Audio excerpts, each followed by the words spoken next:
proud po ang buong pamilya ng The Young Ones sa aming natagpuan na isang grupo ng mga senior citizens na talaga namang gumagawa ng paraan upang matiyak ang kahalagahan ng kanilang tuloy-tuloy na pamumuhay.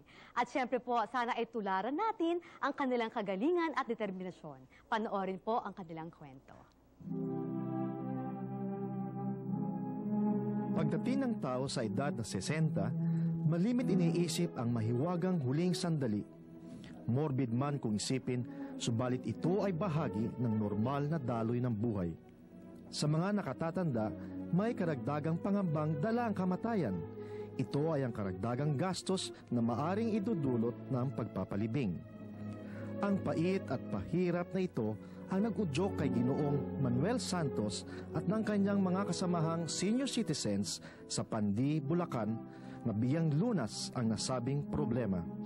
Ito po, tinayo namin dahil sa dami ng namamatay ng mga senior citizen, talaga pong kailangan din itong serbisyo ng funeral service.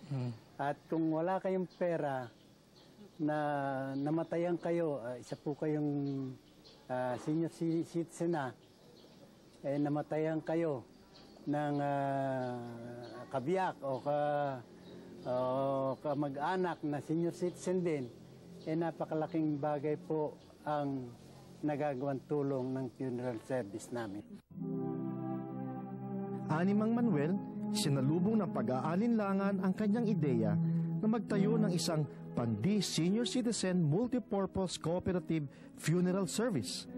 Aminado siyang katawa-tawa sa unang pandinig, ngunit kung ang katumbas nito ay kaginhawaan para sa kapwa nakatatanda, wala na dapat pang pag-isipan pa.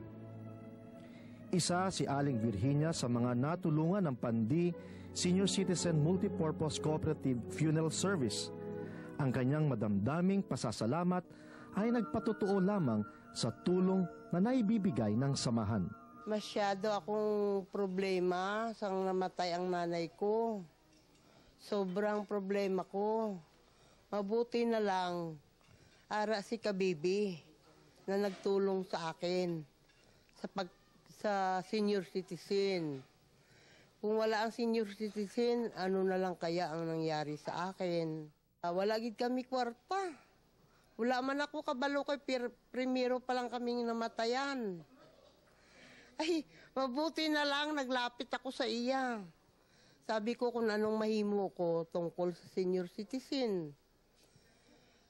Ti mayugin tudluan niya man ako nga mag-amusin ni ang himuon mo. Ti binigyan ako sang senior citizen sang para palubong sa ako nanay. Nga sa kamatuod lang, wala gid ako kwarta. Pasalamat ako sang dako. Ang karanasan ni Aling Virginia ay nagsasalamin sa mga libo-libong karanasan ng mga nakatatanda hinggil sa problema ng pagpapalibing. Ito ang naistugunan ng samahan ng mga senior citizens sa Pandi, Bulacan.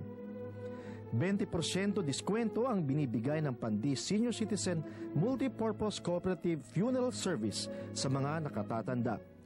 Maliban dito, may mga karagdagang benepisyo pang ibinibigay. Kapag kayo ay nakatulong sa inyong kababayan, ay napakasaya po ng kalooban nyo. Katulad po nung halimbawa doon sa Bunsuran First, may humingi po ng tulong dyan na namatayan na senior citizen. Yun nga po ang sinasabi ko sa inyo na 5,000 lang po ang naibayad nila. Tuwan-tuwa po ang pamilya dahil sa kung hindi po ganun na tinulungan sila, hindi napakaliit lang po ng binayad daw nila.